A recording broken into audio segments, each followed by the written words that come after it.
Number 1 time drama. ये दो विपरीत ध्रुवों वाले लोगों की कहानी है जो त्रासदी में एक साथ आते हैं। एक समय में फंसा रहता है जबकि दूसरे के पास जीने के लिए सीमित समय ही बचा होता है। सियोल जी ह्यून एक ऐसी महिला है जो कठिन जीवन जीने के बावजूद सकारात्मक, उत्साहित और सामाजिक रहती हैं। चेओन सू हो एक रेस्तरां का सीईओ और एक अमीर परिवार का बेटा है जिसका स्वभाव भयानक है और वह अन्य लोगों की परवाह नहीं करता है। वे दोनों एक दूसरे के प्रति नकारात्मक धारणाओं के तहत संक्षिप्त मुलाकात करते हैं। हालांकि उनका जीवन एक बार फिर उलझ गया जब जी ह्यून की बहन की सूहो के निवास में अप्रत्याशित रूप से मृत्यु हो गई। वहां से जी ह्यून का समय रुक जाता है और वह एक ठंडी, दुखी व्यक्ति बन जाती है जिसे जीने के लिए कुछ नहीं मिलता है। लेकिन सूहो, जो भारी अपराधबोध से ग्रस्त है और उसके प्रति आकर्षित है, खुद से वादा करता है कि उसके पास जीने के लिए जो 6 महीने बचे हैं उसका उपयोग वह उसकी मदद करने के लिए करेगा, जिसका जीवन उसकी वजह से नष्ट हो गया। इस प्रक्रिया में सूहो को जी ह्यून से प्यार हो जाता है, लेकिन जब आपके पास जीने के लिए केवल सीमित समय ही बचा हो तो प्यार कितनी दूर तक विकसित हो सकता है। Number 2 moving action adventure fantasy. Kim Bong Seok, Jang Hee soo और ली गैंग-हून एक ही हाई स्कूल में पढ़ते हैं। वे सामान्य छात्रों की तरह दिखते हैं, लेकिन उनमें विशेष योग्यताएं हैं जो उन्हें अपने माता पिता से विरासत में मिली। किम बोंग सेओक में उड़ने की क्षमता है, जबकि जांग ही-सू में उत्कृष्ट एथलेटिक क्षमताएं हैं और वह गोली लगने या छुरा घोंपने जैसी चोटों से तेजी से उबरने में सक्षम है। ली गैंग-हून के पास अद्भुत शक्ति और गति है।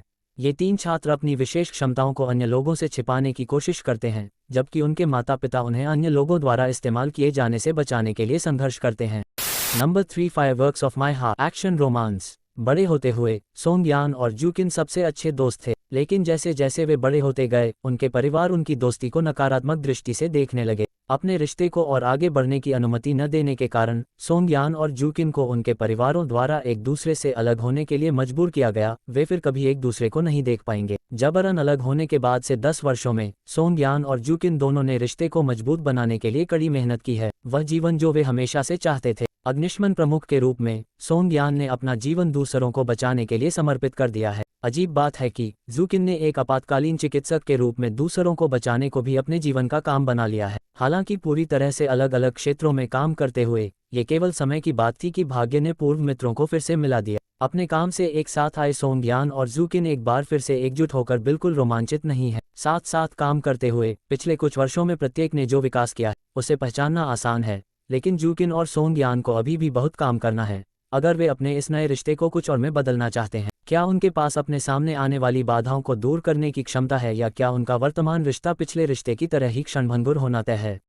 Number 4 bad and crazy action comedy crime. एक वीरतापूर्ण नाटक जो सक्षम लेकिन बुरे पुलिसकर्मी रयू सू योल को धर्मी लेकिन पागल के से मिलने के बाद अपनी मानवता वापस पाने की कहानी कहता है। सू योल पुलिस दस्ते का सक्षम बुरा लड़का, धर्मी लेकिन पागल के से मिलने के बाद अपनी मानवता हासिल कर लेता है। पागल आदमी। मात्र हाई स्कूल डिप्लोमा होने के बावजूद सू योल भ्रष्टाचार निरोधक इकाई के एक कुशल सदस्य है। वह महत्वाकांक्षी है, इसलिए वह अपने वरिष्ठों के पसंदीदा मामलों को चुनता है और उनके वांछित परिणाम देता है। अक्सर इसका मतलब अन्याय के प्रति आंखें मूंद लेना होता है, खासकर यदि यह उन पसंदीदा परिणामों के रास्ते में खड़ा होता है। पदोन्नति का समय नजदीक आने और किसी के समर्थन के बिना सू योल को एक बार फिर बहिष्कार का डर है। कांग्रेसी डू यू गॉन ने उन्हें उन्नति की कुछ आशा दी थी, लेकिन जब धर्मी लेकिन पागल के ने उनके जीवन में प्रवेश किया तो वह टूट गई।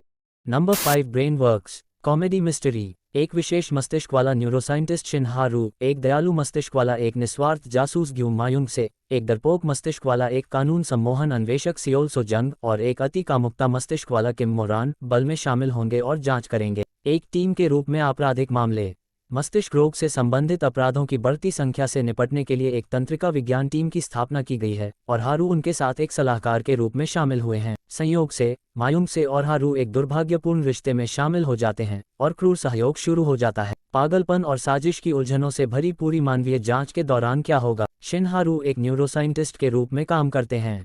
वह ऐसे परिवार से आते हैं जहां 3 पीढ़ियों से डॉक्टर हैं और वह विरासत में मिली संपत्ति से समृद्ध है। शिन हारू एक आत्मविश्वासी व्यक्ति है जो अपने विश्वास के अनुसार कार्य करता है और बोलता है, लेकिन उसे उन लोगों के लिए कोई दया नहीं है जिन्हें वह गंदा समझता है। ग्यूम मायुंग से एक जासूस के रूप में काम करता है। वह लोगों के बीच घृणास्पद व्यवहार करता है और बोलता है, जिससे उससे अपरिचित लोग यह मान लेते हैं कि वह एक भ्रष्ट पुलिस वाला हो सकता है। वास्तव में ग्यूम मायुंग से एक दयालु और नेक जासूस है। उन्होंने एक बार किम मोरैन से भी शादी की थी। उसमें विशेष रूप से तीव्र कामेच्छा है। शिन हारू और ग्यूम मायुंग से हिप्नोटिक इन्वेस्टिगेटर सियोल सो जंग की मदद से आपराधिक मामलों को मिलकर सुलझाते हैं।